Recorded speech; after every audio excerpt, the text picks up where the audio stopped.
Hello guys, ये हमारा एक दोस्त है जो अभी तक मतलब इसने स्टार्टिंग किया था। कौन सी कंपनी से स्टार्ट किया था? मेरी पहली कंपनी थी ग्लोबल ऑडियो टेक सॉल्यूशन। और इस 2022 3 जनवरी को मेरी पहली जॉब लगी थी, कॉलेज प्लेसमेंट थी। और इसने मतलब नॉर्मली ग्रेजुएशन की हुई है। कौन से कॉलेज से की थी वो? बीबीए ऑनर्स 2019-2022 में कंप्लीट हुई थी। और उसके बाद तू जब पहली जॉब के लिए अप्लाई किया तो किस तरीके से तूने अप्लाई किया था? मतलब अपनी मेरा पहली क्या जॉब था, कैसे क्रैक की तूने? 2019 में जैसे मेरी बीबीए मेरी स्टार्ट हुई थी जीएलए में मथुरा, और मैं हूँ वैसे झांसी का। तो 2019 में क्या है, कोविड आ गया था, तो मोस्टली टाइम तो मेरा घर पर ही था। वर्क फ्रॉम होम क्या बोलूँ, घर से ही सारी तैयारी कर रहा था कॉलेज की। उसके बाद 2021 में कॉलेज खुले और उसी टाइम पे मेरा कॉलेज प्लेसमेंट के लिए कंपनीज भी आना स्टार्ट हो गई। 2-3 महीने प्रिपरेशन करी, उसके बाद पहली कंपनी में मेरी जॉब लगी। लास्ट सेमेस्टर में कॉलेज में था नहीं, सीधे नोएडा चला गया जॉब के लिए, सीधे एग्ज़ाम देने आया था। तो तेरे कॉलेज प्लेसमेंट था पहला? हाँ, कॉलेज प्लेसमेंट। तो कॉलेज जैसे कोई स्टूडेंट है, ठीक है, और जैसे उसका कैंपस में प्लेसमेंट नहीं लगा, ठीक है, तो कैसे कहाँ कहाँ अप्लाई कर सकता है जिससे उसे एंट्री लेवल जॉब मिल जाए पहले? पहले मैं भी ये सोचता था कि यार किसी तरह से जॉब लग जाए कॉलेज की तरफ से, वरना हम में तो इतनी एबिलिटीज़ है नहीं, इतनी स्किल सेट है नहीं कि जॉब लग पाए। बट हाँ, थोड़ा सा पुरानी माइंडसेट है ये, ऐसा कुछ होता नहीं है। अगर आप में स्किल्स है, आप में टैलेंट है, तो आप कहीं से भी जॉब लगवा सकते हो अपनी। और जॉब थोड़ी सी होता है कि हाँ, लक भी मैटर करता है, बट हाँ हो जाता है। आप naukri.com हो गया, लिंक्डइन हो गया, लिंक्डइन पे अपनी प्रोफाइल, जो भी बिजनेस स्टूडेंट है उनको थोड़ा सा बना के रखना चाहिए। अपनी एक नेटवर्क जितना आपका होगा, उससे आपको फ्यूचर में हेल्प मिलेगी अच्छी जॉब के लिए। तो पहले सबसे पहले तेरे बारे में पता करते हैं कि मतलब जब तू जॉब के लिए तूने अप्लाई किया, फिर कितने महीने वहाँ पे जॉब की तूने या साल? मेरी पहली जॉब जो थी वो कॉन्ट्रेक्चुअल बेस थी 6 महीने के लिए। अगर 6 महीने आपको ठीक लगे तो आप कंटिन्यू रख सकते हो, नहीं तो छोड़ सकते हो, कोई इशू वाली बात नहीं है। तो थोड़ा सा हर चीज़ मतलब मैं कैमरे में तो नहीं बता सकता, बट थोड़ी सी चीज़ें उस हिसाब से नहीं चल रही थी उस टाइम पे, तो मैंने छोड़ दी वो कंपनी। उसके बाद 2-3 महीने मैंने प्रिपरेशन करी, और एक कंपनी है, आई एम श्योर आपने नाम सुना होगा, विप्रो लिमिटेड करके, तो उसमें मेरी जॉब लगी। एंड वहाँ पर भी मैंने अच्छा खासा टाइम स्पेंड किया, वहाँ कितने ड्यूरेशन तूने जॉब की, कितने ड्यूरेशन टाइम? Around 1 year. और उसके बाद फिर कहाँ स्विच किया तूने? उसके बाद एक प्राइवेट ऑर्गेनाइजेशन है, जो कि मतलब एक स्टार्टअप ही कह सकते हो आप लोग, INIZ नोएडा में है। और वहाँ पर भी मैंने ज़्यादा टाइम नहीं दिया, क्योंकि थोड़ा फैमिली इशू हो गया था, तो जल्दी जल्दी मुझे जॉब छोड़नी पड़ी थी। 6 महीने 7 महीने मैंने वहाँ जॉब करी थी। आईनाइजर वो 63 सेक्टर में हाँ नोएडा में, हाँ हाँ, वही वही। ना? उसके बाद फिर मतलब कहाँ स्विच? फ्रेशर्स के लिए वो एक अच्छी कंपनी है, क्योंकि वहाँ पर थोड़ा सा क्या है, सैलरी पैकेज वहाँ पे बिजनेस नॉर्म के हिसाब से थोड़ा ज़्यादा मिल जाता है। आपको 30-35 हज़ार तक मिल जाएगी अगर आप फ्रेशर हो तो। थोड़ा एज अ सा फ्रेशर? हाँ। और उसमें मतलब कितने राउंड होते हैं, कितनी प्रोसेस होती है?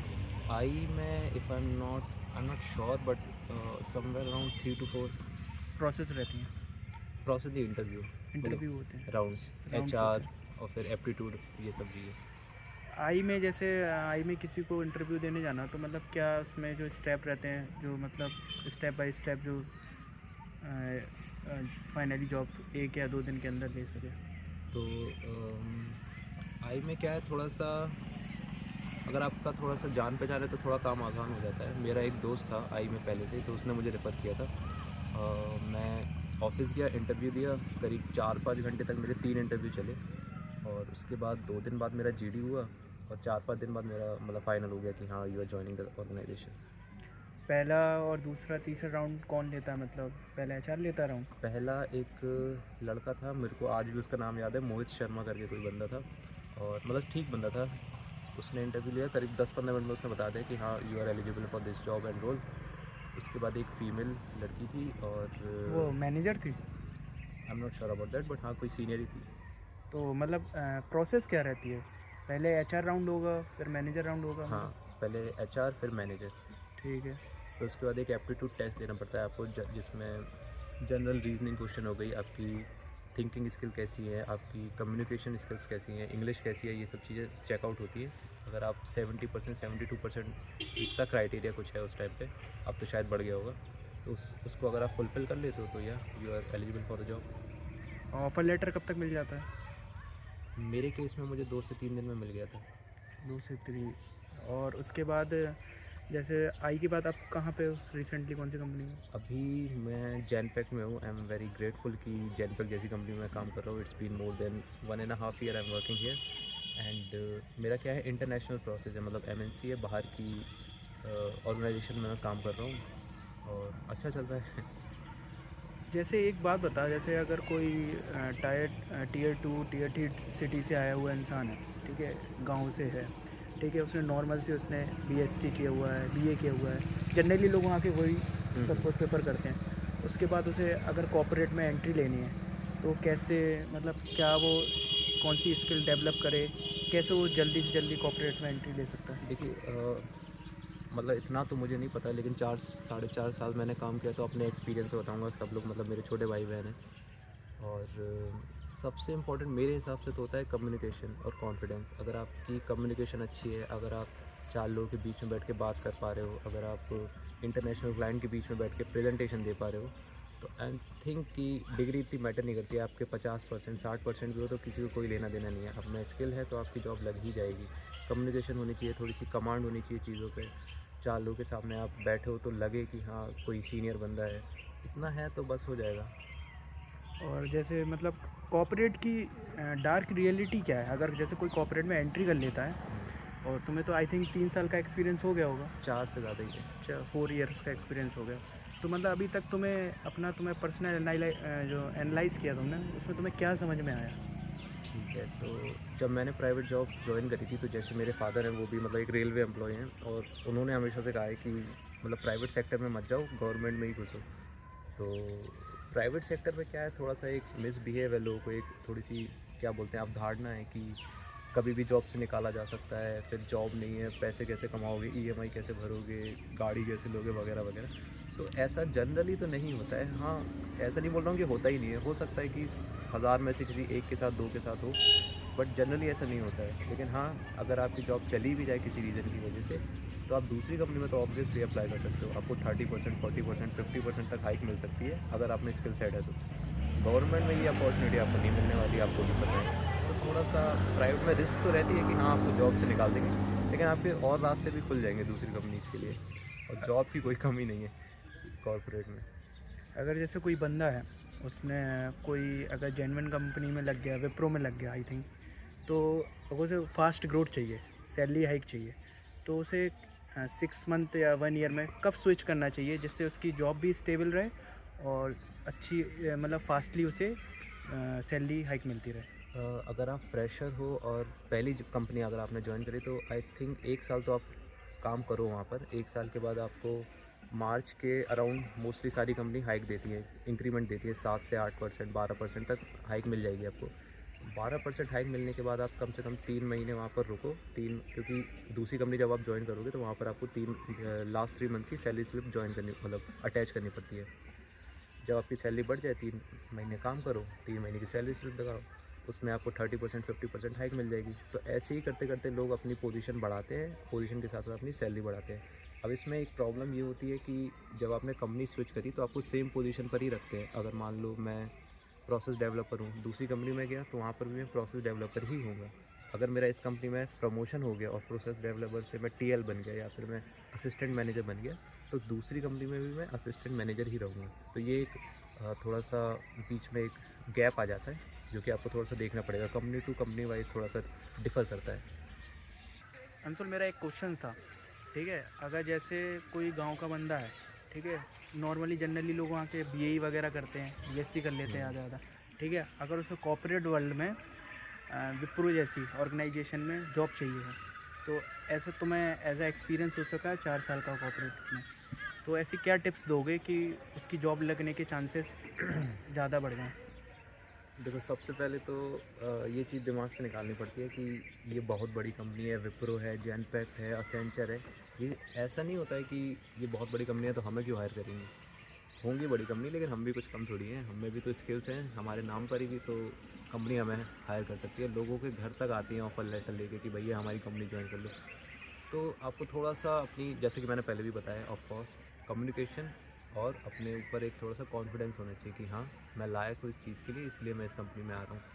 सबसे पहले अगर आप गांव से हो तो कोई प्रॉब्लम नहीं है। मैं भी टीयर 2 जगह से ही आता हूँ, तो सबसे पहले तो आपको अपनी इंग्लिश पे कमांड होना चाहिए अच्छा खासा। अपनी जो भी आप बोल रहे हो उसमें फंबल नहीं करो। अपना डेली रूटीन सुधारो, थोड़ा सा लगना चाहिए कि आप एक प्रोफेशनल लाइफ जी रहे हो। आप जॉब चाहते हो अगर नोएडा, दिल्ली, पुणे, बेंगलोर जैसी सिटीज़ में, सबसे पहले आपको क्या करना है, बहुत सारी कंसल्टेंसीज होती हैं। अब मैं नाम तो ऐसे नहीं ले सकता, रिवील कर सकता, बट आप उन कंसल्टेंसी से मिलो या फिर सीधे कांटेक्ट भी कर सकते हो। आप यूट्यूब पे आपको बहुत सारी वीडियोस मिल जाएंगी, या naukri.com, लिंक्डइन पे भी काफ़ी इन्फॉर्मेशन मिल जाएगी। वहाँ पे जाके आप कंसल्टेंसी से कांटेक्ट करो, वो आपको बताएंगे। और कंसल्टेंसी में क्या होता है कि अगर आप हायर हो जाते हो किसी कंपनी में, तो उस कंसल्टेंसी को आपके बिहाफ पर, मतलब आपकी वजह से उनको कुछ ना कुछ अमाउंट मिलता है, XYZ 3,000 5,000 कुछ ना कुछ अमाउंट मिलता है। तो वो पूरी कोशिश करते हैं कि आपका कंपनी में हो जाए। और जब भी आप किसी भी कंपनी में इंटरव्यू देते हो, तो जो भी सामने वाला बंदा आपका इंटरव्यू ले रहा है, वो सिर्फ सबसे पहले आपसे यही सवाल पूछेगा कि अपने बारे में कुछ बताओ, tell me about yourself, where you belong और समथिंग लाइक दैट। तो आपको थोड़ा सा मतलब कॉन्फिडेंस में आके अपना जवाब देना है, और सिर्फ इंट्रो से ही सामने वाला समझ जाएगा कि इसको लेना है कि नहीं लेना है। तो अपना इंट्रो थोड़ा सा स्ट्रक्चर्ड रखो और अच्छे से प्रेजेंट करो उस चीज़ को, तो आपका हो जाएगा। कंपनी में इतना कोई बड़ी चीज़ नहीं है, लाखों कंपनियां इंडिया में, एक में तो हो ही जाएगा। ठीक है। और जैसे अगर कॉर्पोरेट वर्ल्ड में अगर उसने एंट्री, मतलब अगर उसकी जॉब लग भी गई, तो वहाँ पे कॉर्पोरेट एक रियलिटी है कि कॉर्पोरेट में पॉलिटिक्स चलती है। प्राइवेट ऑर्गेनाइजेशन में चलती है, मतलब किसी हद तक चलती है, but to be very honest मैंने पिछले 4 साल में इतना कुछ ज़्यादा फेस नहीं किया है जो मेरी पर्सनल लाइफ को या प्रोफेशनल लाइफ को इम्पैक्ट करे। बट हाँ, जैसे मान लीजिए आप किसी कंपनी में काम कर रहे हैं, आपका मैनेजर, आपकी HR, वो सभी लोग एक ही गाइडलाइन को फॉलो करेंगे। अगर आपका HR, आपका मैनेजर, कोई भी बंदा कोई भी अनएथिकल हरकत करता है, कुछ भी ऐसा जो अनप्रोफेशनल हो, तो आप उसकी सीधे कंप्लेन कर सकते हैं। और प्राइवेट सेक्टर में ये बहुत अच्छी बात है कि तुरंत उस पर एक्शन लिया जाता है, गवर्नमेंट की तरह नहीं। अगर जैसे कोई बंदा है, अगर वो हायर हो गया तो कॉन्ट्रैक्ट साइन होता है ना एक, अगर उसको उससे बेटर अपॉर्चुनिटी मिल गई, तो क्या वो स्विच कर सकता है, कॉन्ट्रैक्ट तोड़ के जा सकता है? मेरी जो पहली कंपनी थी उन्होंने मुझसे 1 साल का कॉन्ट्रैक्ट साइन करवाया था, और मैंने 6 महीने वो कंपनी छोड़ दी थी, जैसे मैंने आपको पहले भी बताया है आई गेस। तो जनरली होता क्या है कि गवर्नमेंट की गाइडलाइन है कि आप किसी भी बंदे से कॉन्ट्रैक्ट साइन नहीं करवा सकते। और ये जनरली फ्रेशर्स के साथ ही होता है, क्योंकि फ्रेशर्स को इतनी नॉलेज नहीं होती है। वो लोगों को पता होता है कि हाँ, ये बंदा नया आया हुआ है, ये डरा सहमा हुआ होगा, इससे भर भर के काम कराएंगे, कम सैलरी देंगे, 1 साल तक 1.5 साल तक इसको बांध के रखेंगे, अपना काम बनेगा, अच्छी खासी छोटी मोटी सैलरी पे इसको काम करवाएंगे, ख़त्म अपना काम। तो ऐसा जनरली होता नहीं है। आप गवर्नमेंट की गाइडलाइन है, आप चाहो तो किसी, अगर आपके आसपास कोई वकील हो या कोई रिलेटिव में हो, तो उनसे भी आप कंफर्म कर सकते हैं, या फिर गूगल पे आपको आजकल सब मिल जाता है। तो ऐसा कोई ज़रूरी नहीं है, आप तुरंत मतलब सामने से जाके बोल सकते हो कि मैं कॉन्ट्रैक्ट साइन नहीं करूँगा, और अगर साइन कर भी दिया तो आप उसको ब्लीच करके जा सकते हो। जैसे कि मतलब जनरली हायरिंग मैक्सिमम कौन से मंथ में चलती है? अ, हर कंपनी का अलग अलग क्राइटेरिया होता है, बट जितना मुझे पता है आई गेस दिसंबर से मार्च थोड़ा सा पीक टाइम होता है। और जैसे अगर कोई स्टूडेंट है, ठीक है, उसको जल्दी ही जॉब चाहिए, ठीक है, इमीडिएटली जॉब चाहिए, तो ऐसी कुछ कंपनियां बताओ जिसमें 12 मंथ हायरिंग चलती है। देखो, सबसे पहले तो जिस कंपनी में 12 महीने हायरिंग चल रही है, वो ऑब्वियसली एक बड़ी कंपनी तो नहीं हो सकती। क्योंकि जहाँ पर हमेशा हायरिंग खाली हो, जहाँ पर हमेशा सीट खाली हो, इसका मतलब है कि कोई ना कोई वहाँ से एग्ज़िट कर रहा है, कोई ना कोई एम्प्लॉय वहाँ से जॉब छोड़कर जा रहा है, या फिर निकाला जा रहा है किसी भी रीज़न की वजह से। तो अगर एम्प्लॉय जॉब छोड़ छोड़ के बार बार जा रहा है, तो सीधी सी बात है कि वो कंपनी इतनी वेल ग्रोन नहीं है या फिर वेल इस्टेब्लिश नहीं है। जैसे कि मैंने बताया, एक कंपनी है आई एनालाइजर करके, वो आपको अच्छी खासी सैलरी देती है अगर आप फ्रेशर हो और स्किल सेट है आप में। तो कोई भी कंपनी आपको ज़्यादा सैलरी में क्यों मतलब हायर करेगी, आप समझ रहे हो। काम वो आपसे अच्छा खासा कराएगी, और हो सकता है आपको थोड़ा सा ट्रॉमा दे, थोड़ा सा मेंटल पीस आपसे छीन ले। लेकिन हाँ, ये है कि आप 6 महीने 1 साल अगर टिक गए, तो दूसरी कंपनी में आपको अच्छी खासी हाइक मिल जाएगी। तो 1 साल अगर आप झेल पाओ तो झेल लो। जैसे अगर कोई बंदा है, ठीक है, साथ में प्राइवेट जॉब भी कर रहा है, क्या वो गवर्नमेंट जॉब की भी तैयारी कर सकता है?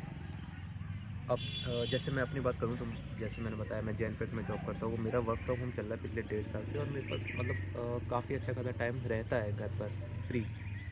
और मैं काफ़ी चीज़ों की तैयारी कर रहा हूँ। अभी मैं रिवील नहीं कर सकता, लेकिन हाँ, अच्छा खासा टाइम रहता है, तो अगर आपके पास भी है तो हाँ, ऑफ कोर्स आप कर सकते हो गवर्नमेंट तैयारी।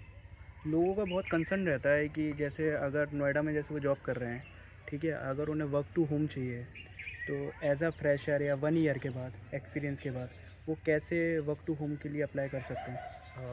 ये तो देखो प्रॉपर लक वाली चीज़ है, इसमें तो कुछ नहीं कर सकते।